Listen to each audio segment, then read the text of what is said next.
Welcome back, welcome back. This is JavaScript for experienced developers. That's Gabby. I'm Christopher. And we left off in the last module seeing how we could introduce quote-unquote threading into our application. Now we want to take a look at another very common operation that you're going to want to be able to perform, which is calling other servers from a web page. And so we're going to do this actually in kind of four ways. That we're going to start off by just doing it with just the bare bones object, which is the XML Http Request Object. We're then going to take a step up and take a look at Ajax, in particular inside of jQuery. And then we're going to see how we can do two-way communication by utilizing WebSockets, and then close the whole thing off by taking a look at ASP.NET's SignalR. So first up, let's talk a little bit about XML HTTP request. So here's the thing. When you're creating a web page, one of the big things that you want is you want to make sure that it's interactive, so that you could actually call out to the server and get some data back from the server. That, in a perfect world, the web page that you would create would behave an awful lot like a locally installed application. Of course, the catch we're going to wind up running into is a lot of the data that we're going to need is going to be inside of a database or on another server somewhere. So how do we go about calling that? Well, that's where the XML HTTP Request Object comes into play. Now, this object has actually been around for quite a while. It actually came to be in 1999. It was originally created by Microsoft to support Outlook web access. And then Mozilla went in and created their implementation, which eventually just became the de facto standard. And pretty much every browser that's out there, even going all the way back to like IE6, is going to have support for XML HTTP request. Now, the big thing that I want to mention about this object, and we'll dig deeper into it in the next section, is the fact that this is very low level. So that you're going to be able to send a message, you're going to be able to get data back, and you're going to get complete control over that. But unfortunately, it can be a little bit more complex than maybe you actually want if you're just looking to real quick grab a little bit of data from the server. And this is where Ajax will come into play, and we'll take a look at that in just a moment. So what you're going to notice here is I have the very basic little call here inside of code, and you're going to notice that I'm going to new up the XML HTTP request object. Apparently, I'm not going to be able to draw on my screen. Let's try it with that. Let's see if that works. Okay, that sort of works. In any event, so you're going to notice that we've got the call to new up that XML HTTP request object. Now, like I mentioned before, this is very low level. And it's also by default asynchronous. So it's not actually using a web worker, but it is doing its call asynchronously. By default. You can actually change that. I don't recommend it, but you can actually change that. So as a result, when we get the value back, we don't know when we're going to get that value back. And so we'll need to detect that. And the way that we detect that is by keeping an eye on the ready state change. Eraser, maybe? Okay. Alrighty, I'm going to fail on drawing here. Okay, we'll do it this way. All right, anyway, sorry about that. So what we're going to do here is in order to detect the fact that we got the data, the event that we want is on ready state changed, which basically just tells us that something has changed with our request object. And it's just that one event that we're going to get. So if we want to see that something has failed, if we want to see that a connection's been opened, if we want to see that it's been closed, etc., then we need to program all of that inside of here. So you're going to notice that inside of here, we're going to set up that anonymous function, which we learned earlier today, and we're then going to check the ready state. Now, if you check the documentation, you can find all the various ready states that are there. In this particular case, the one that we want is for, which tells us that we got data back. So it's actually been completed. We got data back. And then you're going to notice right over here that we've got the status, and that's your standard everyday status code. If you've been doing web development for a while, you probably know that 200 means success. So it means that, hey, we've completed everything and everything worked. So we got some data back. Then from there, you're going to notice that we can go get the data, and we can actually get the header, we can get the full response object, and in this case, we can get the text that we're going to be retrieving here. I'm actually just going to use a very basic little text file down at the very bottom, or in my demo rather. So then you're going to notice that we've got all that. If we want to open up the connection, it's simply open. You pass the verb that you want, so if you want to use post or delete or otherwise, you can do that there. In our case, we're going to use get, and then specify the URL that we're looking to actually open. Now, where things I think get a little bit confusing is open doesn't do exactly what you would expect it to do. That what it actually does is it just simply opens up the connection to the server, but it doesn't actually send any data over, which can actually be a good thing because it gives you the opportunity to build up maybe some additional header information that needs to be sent up and control exactly how the data is going to be sent over to the server. The problem is when you're just trying to do something simple, you can very easily forget, oh yeah, that's right, I actually have to tell it to send the request up, and that's where send comes into play. So if we take a look back at my code, you'll notice down at the very bottom there, line 17, XHR send is how we're going to send it. One last little note before we get into the demo here. I'm going to try and draw again. We'll see what happens. And I'm going to fail again. If that's okay. Apparently it just doesn't like touch on me. But in any event, you'll notice that I used XHR there. That's sort of just a stock standard variable name that most people will use when they're using the XML Http Request Object. It's honestly the one that I always use, and I would definitely recommend if you are going to be doing that low level to do exactly that. Okay, so inside of my little demo here, I'm going to start off by just coding this by hand here. You are going to notice that I've got the HTML sort of already set up. I've got a little button here that you're going to click on to load up your data. And then I've got the output window there. And then what I want to do is I want to load up the contents of demo.txt, which of course is going to be hello world. This is a programming class. We are legally required to do hello world. So we're checking that box there. So we just want to get that to display inside of our output when we load the data. So what I'm going to do is I'm going to use the magic of jQuery and add on load data, a click event handler function. There we go. Boom, boom, boom. And when we click on that, we want our XHR. So we'll say XHR equals new XML HTTP request, just like that. Then we'll go ahead and set up our event handler when we get data. That's going to be XHR. Scroll down. Make it a little easier. There we go. Dot ready state change. There we go.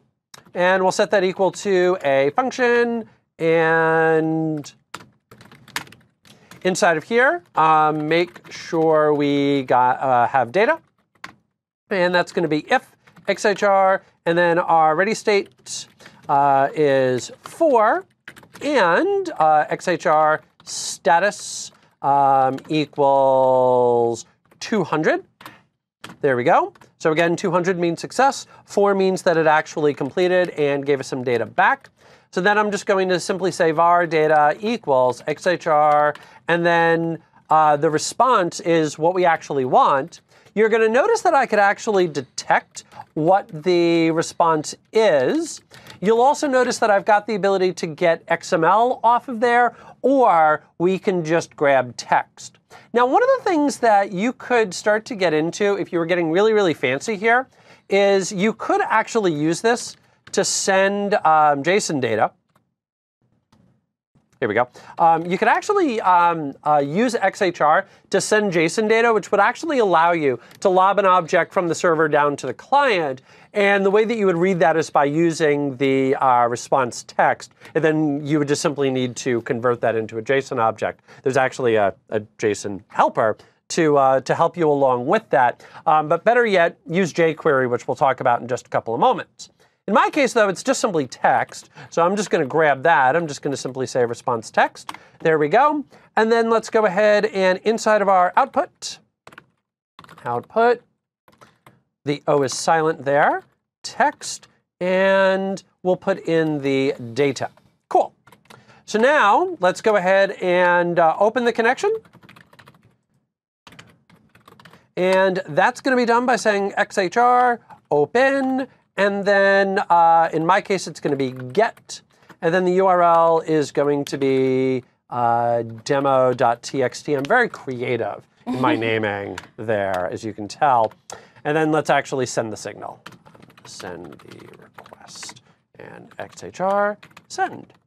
Beautiful. OK, so now let me go ahead and open this up. Chugga, chugga, chugga.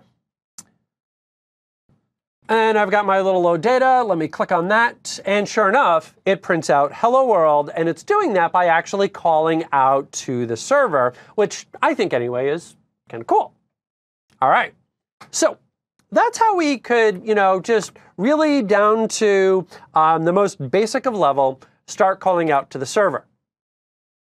But if you're anything like me, and I know I am, you probably don't want to have to worry about, OK, well, what's the status and calling send and setting all of that up. It'd be kind of nice just to be able to say, hey, you know what? There's some data there. Just go get that data and give it back to me. Well, fortunately, this is where Ajax and jQuery come into play. So first up, let's go ahead and define Ajax. So Ajax basically stands for asynchronous JavaScript and XML. Now, the reason that I'm sort of taking my time with that sentence is because that's sort of kind of what it stands for. But it doesn't necessarily actually have to do anything with all of that. Yes, it's going to be asynchronous. Yes, there's going to be JavaScript. But ironically enough, these days, there's very little XML that typically, rather than sending XML data back and forth, you'll send JSON data, JavaScript object notation, you'll send JSON data back and forth instead. So really, Ajax just simply means Ajax. And it's just a set of commonly used technologies to simplify those calls. So rather than having to use the request object directly, you can just use the little helper functions that jQuery provides. So jQuery, and there are other libraries as well, help simplify those calls. Now, it does still use the XML Http Request Object behind the scenes, because that's still the only way that the browser is going to be able to call out to the server. But you're going to notice that it makes it just that much easier. So if I just want to go get text, it's just simply .get, and well, that's it. And if I want to go get JSON, then it's just simply $.getJSON. And that's it. So it becomes much easier for me to use that rather than using the XML HTTP request object. Before you get into your jQuery, can I just, I guess, relay some questions? Yeah. So the first question is the request method, like get or post, case sensitive? So yes. Here's I have a thing when it comes to case sensitivity is I just treat everything like it's case sensitive, just because that helps me avoid potential issues. The standard is whenever you're using the verb names to use all capital letters. So I use all capital letters all the time, and in turn it always works.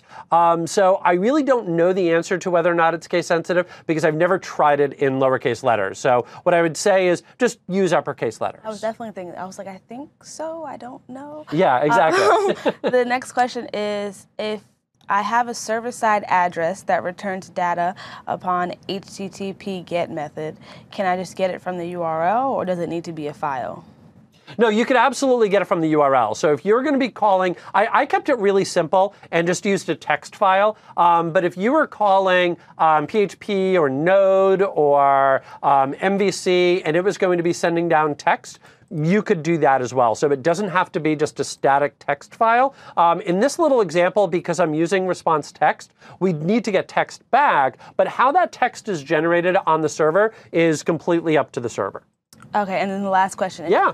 Can calls be synchronous or it has to be asynchronous? They can be synchronous, but I don't suggest that they be synchronous. The reason for that is you get one thread by default. And if you're waiting for the server, waiting for the server, waiting for the server, it's just going to make your page appear slower. So I do recommend doing it asynchronously, and that is the default. OK, cool. So let's actually just go back to our little page here. And what I'm going to do is I'm just going to comment out this entire block here. Just leave that behind. And I'm just going to start this all over again just by simply saying pound load data, click, and my function. OK, beautiful. So now I'm going to do everything, but this time I'm going to do it with jQuery. So I'm going to say $.get, and that will give us our text back. And then it's going to say, all right, well, we need to know the server that you're looking to connect up to. What is it that you want to call? And so again, it's going to be demo.txt. Now I don't need to specify the verb because it's automatically going to be get. And I also don't need to specify what the data type is because get is only going to get me text data. Now, this is built on jQuery. And one of the things that we saw in the last module was this cool little thing called promises. And one thing that you'll notice about jQuery is that anything at all that's going to take a little while, like calling a server, returns a promise. So just right in line here, I can just simply say done. And then I could go in and say function, and then just get the data directly right from there. There we go. And so inside of here, the data from the server is inside of the variable data. The call is coming from inside the house. So there it is. So now all I have to do is just simply $pound output text, and let's add in our data. So we'll go in, we'll hit save, we'll come back over here to the browser, little control F5, we'll hit load data, and sure enough, we get hello world again. And just to kind of prove that it is in fact doing its thing, I'm just going to close the browser, reopen it, and I'm going to hit load data again. And sure enough, you're going to notice that it gives me hello world. So for those of you that are scoring at home, you're going to notice that being able to load the data, save for comments, took 3 lines of code, essentially. I'm not going to count the 2 closings down at the very bottom. You compare that with the XML Http request, and that took 1, 2, 3, 4, 5, 6, 7, 8 lines of code, which is obviously a lot more and a little bit more complex. So definitely just take advantage of jQuery there. It's going to make your life that much easier. Cool. All right. Now, from there, we've seen how we can call the server. And that's cool. But how about the server calling the client? That let's say, for example, that I wanted to create the next great social networking site. I really don't, but let's just say that I do. Well, if we're going to create a social networking site, what's going to wind up happening is all these different people are going to be commenting on all these different things, and I want to be able to see that on my feed all live. Well, I don't want to just be constantly refreshing the browser or put in JavaScript to constantly be refreshing and going, hey, do you have any data? Hey, do you have any data? I'd really like the ability for the server just to send a message on down to the client. Now, there's a couple of different technologies that are available to do this, but the main one that we want to focus in on here is WebSockets. Now, the reason that I'm focusing in on WebSockets is because it is a standard that it was put together by the W3C, and it is part of HTML5. So while several do exist, WebSockets is sort of the stock standard one that we're going to do. So if we are going to create that truly interactive site, the server needs to be able to call the client, and that's done by utilizing WebSockets. Now, the good part about using WebSockets is that it's actually both very similar to using the workers that we saw earlier and very similar to doing normal socket development. So that the client can absolutely call up to the server, and the server can absolutely call down to the client. And you're also going to notice that it uses that basic little messaging system, that there's going to be an on message when the server sends something on down. And when we want to send something up, the name of the method is going to be send instead of post message to send something up to the server. And so as a result, it makes it kind of simple for me to go in and do whatever it is that I want. So you're going to notice that I have, and I'm going to, for some reason, it just keeps wanting to zoom in whenever I hit Control 2. That's all right. So what you're going to notice is I have right there my little var socket equals new WebSocket, and then specify the URL. More on that when I get into my demo.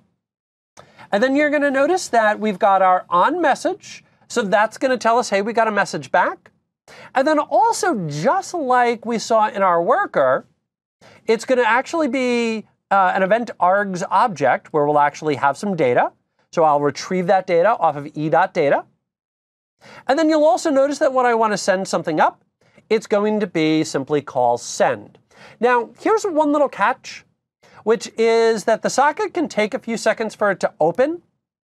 There's an on-open event that we're going to want to catch to make sure that everything is all set and ready for us to go. So on-open will tell us that it's actually opened up, and we're able to actually do our work, start sending messages. OK. So with that, let's go ahead and take a look at our little demo for our WebSockets. Question. Yes, you have your hand raised. We have a few. I just don't want to interrupt you again. Oh, you can interrupt me. It's really fine. So we have about 3 questions. So the first question is, since we can't use jQuery and web workers, are we restricted to XML HTTP requests when working within a worker script? Yeah, so you're not going to be able to use jQuery. I honestly need to double check to see if the XML HTTP request can work inside of a web worker. I want to say that the answer to that question, interestingly, is no. However, one big thing to keep in mind is the reason that I would use a web worker is because I'd want asynchronous. The request object supports asynchronous automatically, so it sort of, I don't want to say eliminates the need, but it lessens the need to actually put that inside of a web worker. I want to say that it doesn't work, but I'd honestly have to double check that, which I'll do at break and confirm. Although something tells me somebody else that's watching knows the answer to that, but I want to say the answer to that is no. So, okay, so the WebSockets are based on jQuery, or? No, the WebSocket is actually an HTML5 object, so that's not a jQuery thing. Okay, and then next question, are the various ready states returned available in the jQuery approach? Yes, so that there actually is a raw Ajax helper. So you can actually do $.ajax, which will give you access to almost everything that you would want from behind the scenes. Most people use the basic helper methods just because that's going to give you what you need 98.63294% of the time. But for that last little remaining 1 and change, you could use either the $.Ajax, which will give you a lot more control and get you a lot closer to that XML HTTP request object. But I would say that if you really need to get down to that level, just go ahead and get down to that level and just start using the request object. Okay, and last question. Yeah. If a service could return status 202 as well as 200, would .get with .done still work? So if it returns back a 202, which would still mean success, .done would work because .done is going to indicate success. I would also mention that if you did get a 400 or a 500 back, that the .failure would work. So what winds up happening behind the scenes is when you use the Ajax helper method, jQuery is going to be using the XML HTTP request object behind the scenes and wrapping that, if you will, with the deferred that we saw earlier. So that approach that we took with the web workers, jQuery is doing that exact same thing, but it's just doing that with the XML HTTP request object. So it's going to detect the 200, and if it's a 200, then it's just simply going to give us back a success, which we would capture in done. But when I go in to actually read the data, it's just not going to give me anything if it's a 202. It's just simply success, no data. At least if I remember right, 202 is success, no data. If it turned out that it gave us a 400 or a 500, then it would actually raise failure, and then I could go in and grab the data inside of there. And I would also mention, to go one step further, and we're starting to get a little bit away from the main course here, is inside of that failure, and also inside of the done as well, but inside of that failure, you can actually go get whatever that raw request object was, and by that I mean the Ajax request object, and actually see what the full status was, and if there was an error message that was sent back, you could actually see what that error message is as well. Awesome, that's it. Okay, cool. All right. Let's see, where were we? Oh yeah, sockets, cool. So here's what I'm gonna do, is I'm going to open up my server side first, which I put right here. Okay, so in order to use sockets, because sockets are two-way communication, the server is gonna send something down to the client is gonna send something back to the server, two-way communication. The server needs to support sockets. Most every web server these days supports WebSockets.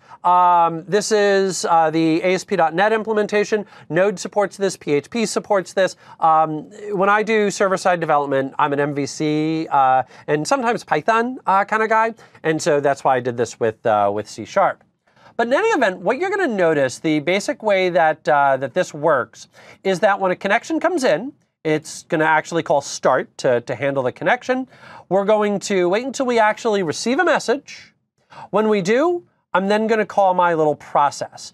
On the receive, what you're going to notice is, and I'm not going to get real deep into the code, but what I want you to notice on it is we're getting really right down into the stream itself. That if you've ever done stream work inside of .NET, you know that you go get a block of characters, then you get the next block of characters, and then you get the next block of characters. That's exactly what we're doing here, is we're just grabbing a block and grabbing another block and grabbing another block. So you're going to notice we get really just right down to that really low level stream. So we get the message, and then on the process, all that I'm doing is two things, is that I'm adding on that little process. That's going to be my basic echo. I'm going to send it down, and then I'm going to simulate the server sending a message to the client by sleeping for, and I'm going to make this 5 seconds, by sleeping for 5 seconds, and then just simply sending another message down. And then on the send, what you're going to notice is I need to convert this into a byte array, and then I call send async to send that on down. So the main thing here from all of the .NET code, don't worry about memorizing all of this. I'm actually going to show you an easier way. But the main thing that I want you to notice is that we're really getting down to just like we were doing normal network socket development. It's a very low level here that we're getting into. Okay, now from the client then, we want this. I want, where did I put it? Okay, socket AS, okay. I want to go here. So let's try to do this with sockets. So let me comment that, and this was jQuery Ajax.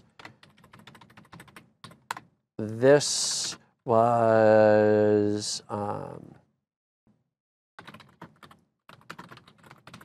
the XML Http Request. Now we're going to use WebSockets. WebSockets. OK, so once again, when you go ahead and click on the button, so in our case, it's going to be load data, click, we're going to, for starters, set up our WebSocket. So var socket equals new WebSocket. And now it's going to look for a URL here. One very interesting thing about WebSockets is that this actually doesn't use HTTP. It uses the WebSocket protocol, which is actually a good thing because if you know anything about HTTP, you probably know that it's just this big, heavy protocol, that there's just an awful lot to it, it's relatively slow, and it's really not designed for two-way communication. This is where the WebSocket protocol comes into play. So when you make the call, you actually need to use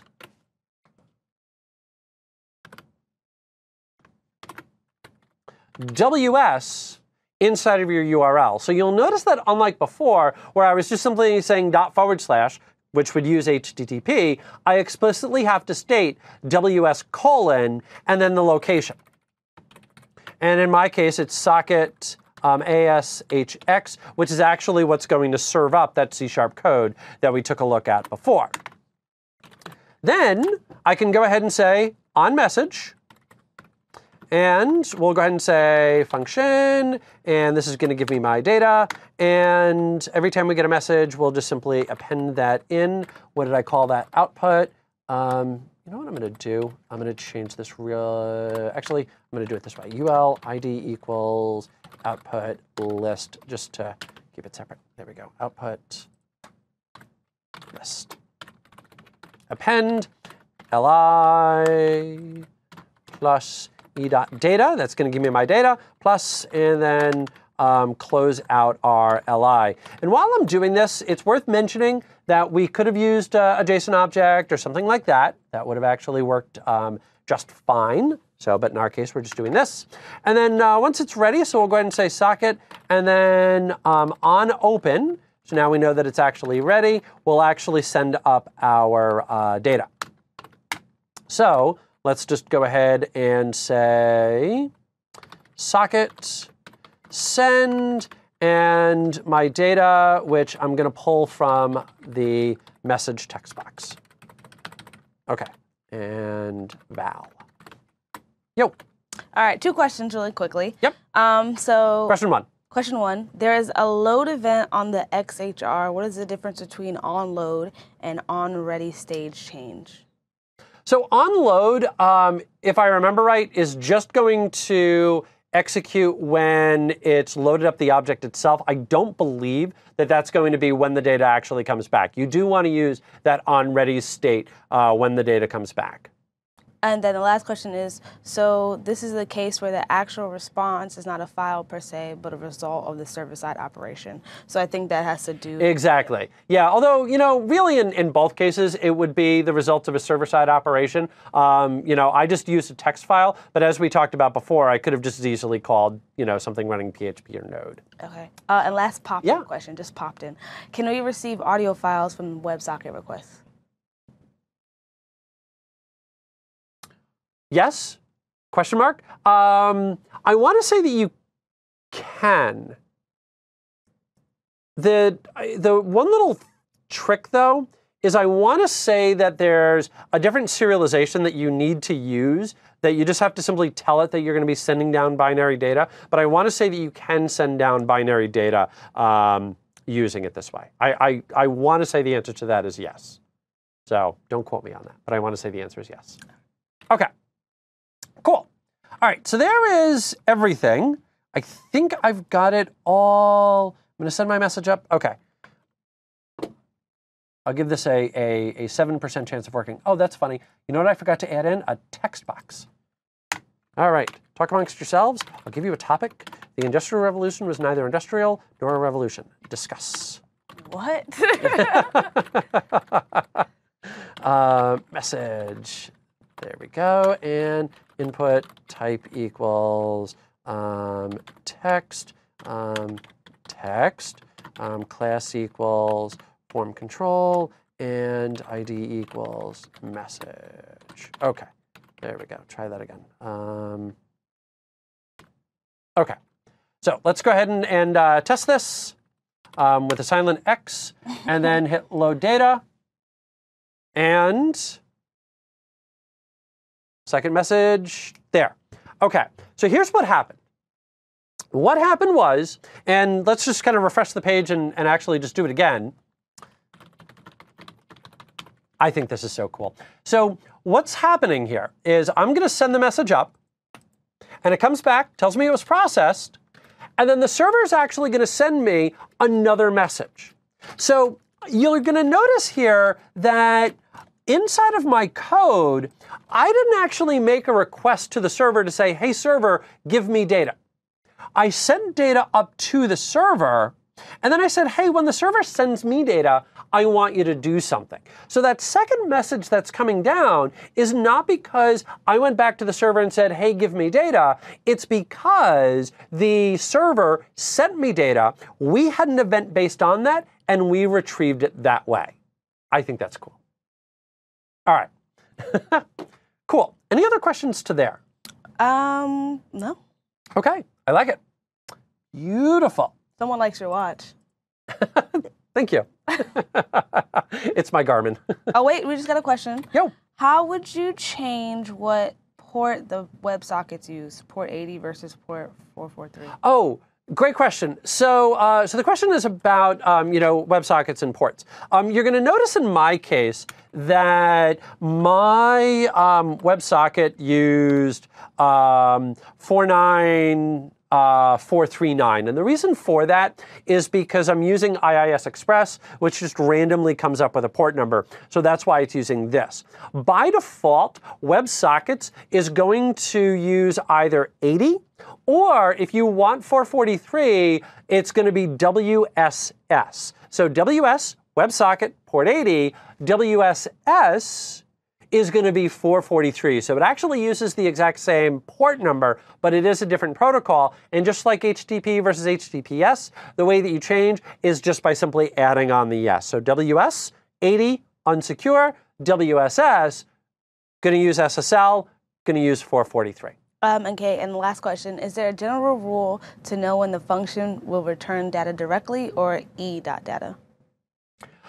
So it really, unfortunately, depends. So the question is, e.data or just the data directly. It really depends on whatever it is that's being raised. So unfortunately, in that case, it's check the documentation because it's going to vary. In the case of the web worker, in the case of the WebSocket, it's going to be off of the data property.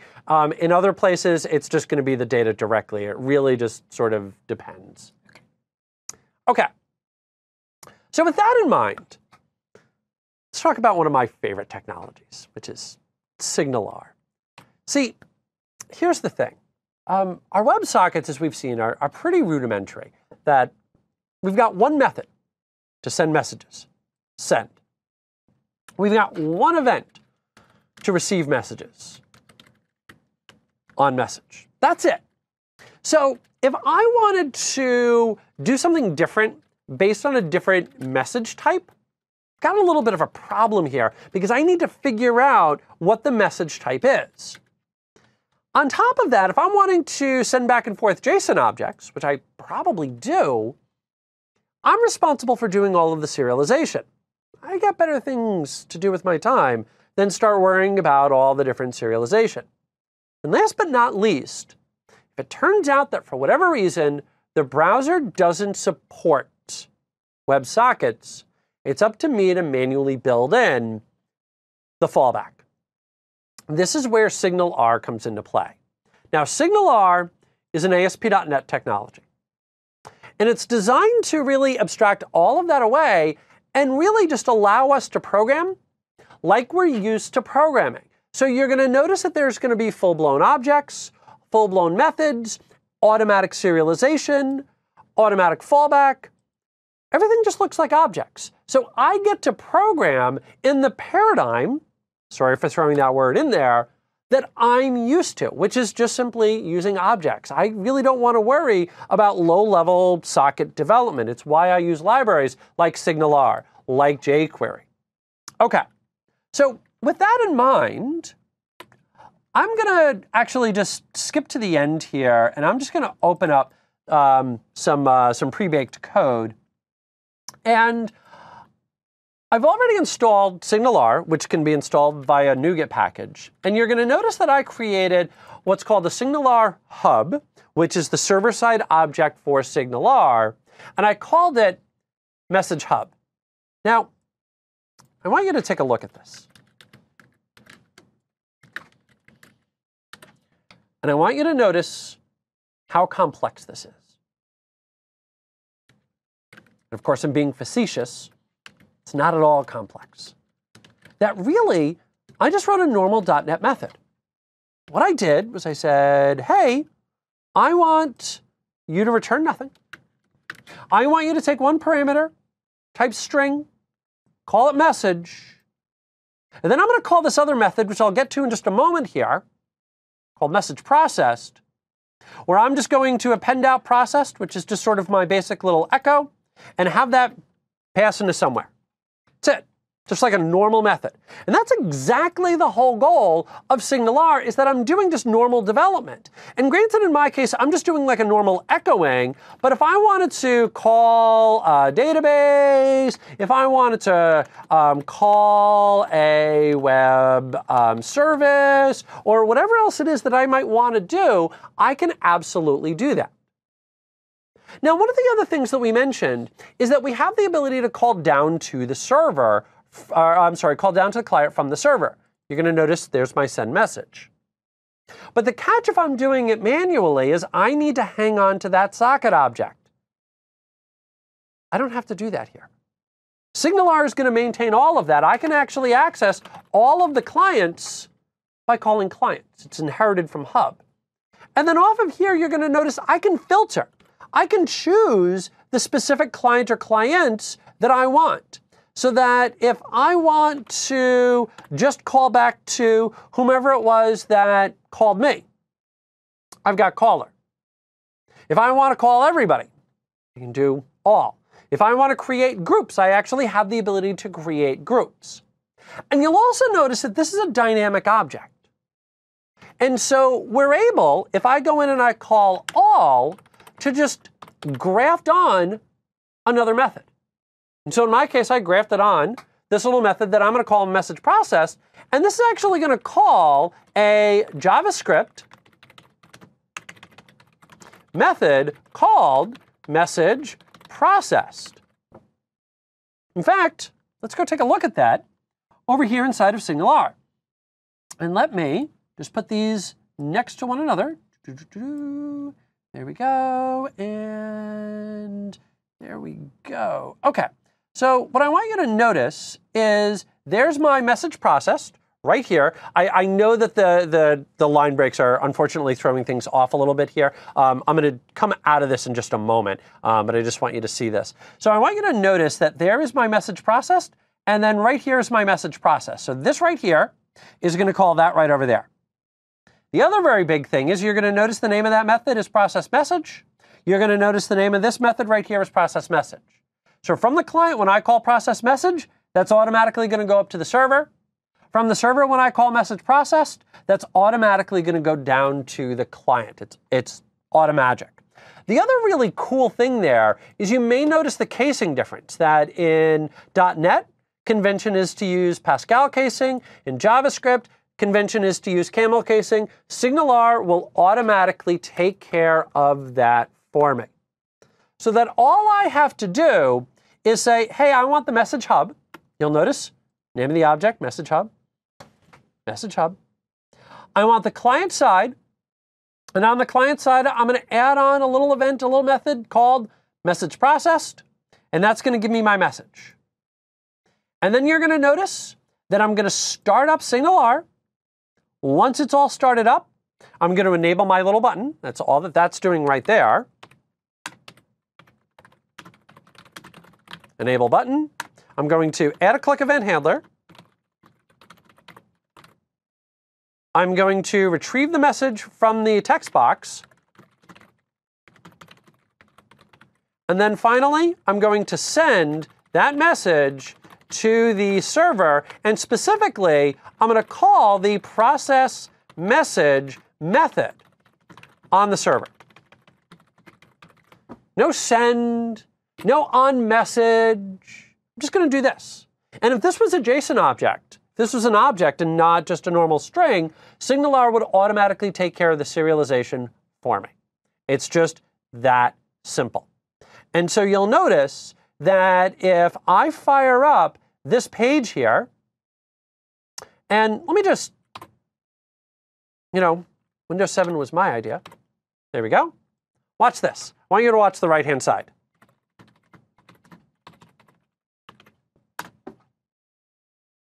Bam. So it automatically sent to everybody. And if I go to the other side, there we go. This is a message from the right side. Boom, you're going to notice that it was sent everywhere. And that's the magic of SignalR, is that it makes it so much easier for me to do WebSockets without actually having to do WebSocket development. And this sort of dovetails, and something tells me you're going to have a question or two. We have about 2, but... OK, I'll get to that in just 1 second here. But this sort of dovetails perfectly into the next module. The next module, we're going to start talking about libraries. That's the whole thing.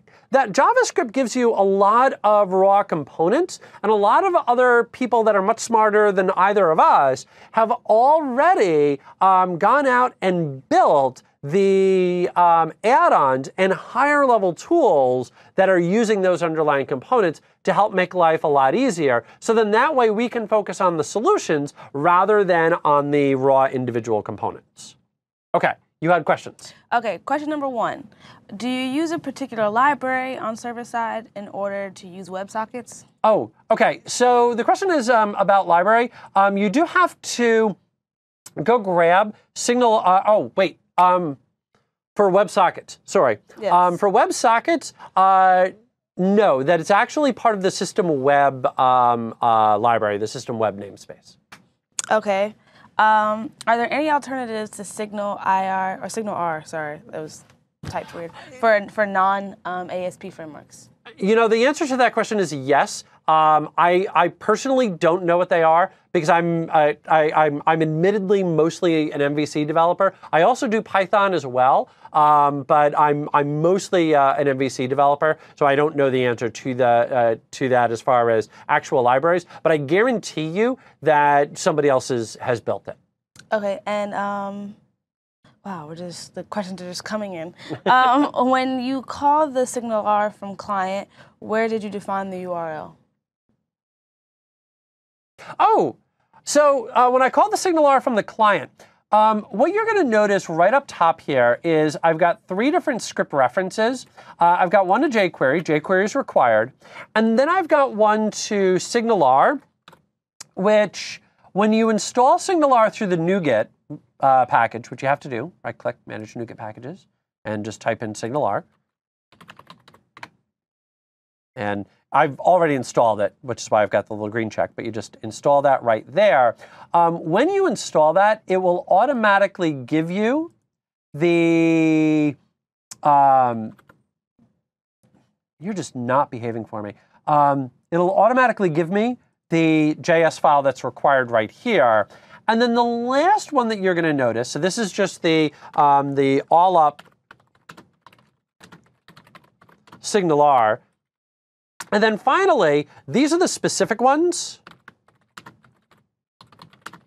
SignalR hubs for this server. And this little script right here, you'll notice SignalR hubs, which is what I'm calling. This is actually generated automatically. So if I bring my page back up,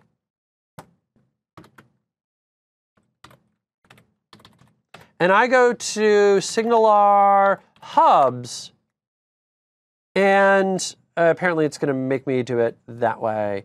Open with, yeah, fine. OK, so I just opened that up inside of Visual Studio. What you'll notice if I scroll on down inside of here, you're going to notice right there that there is that message hub. So it's actually dynamically creating this on the server. So the way that Message Hub becomes available is because of that call right there. Cool. All right. Last little thing I suppose that I should mention about SignalR is there is a full MVA that was done up by Brady Gaster and somebody else.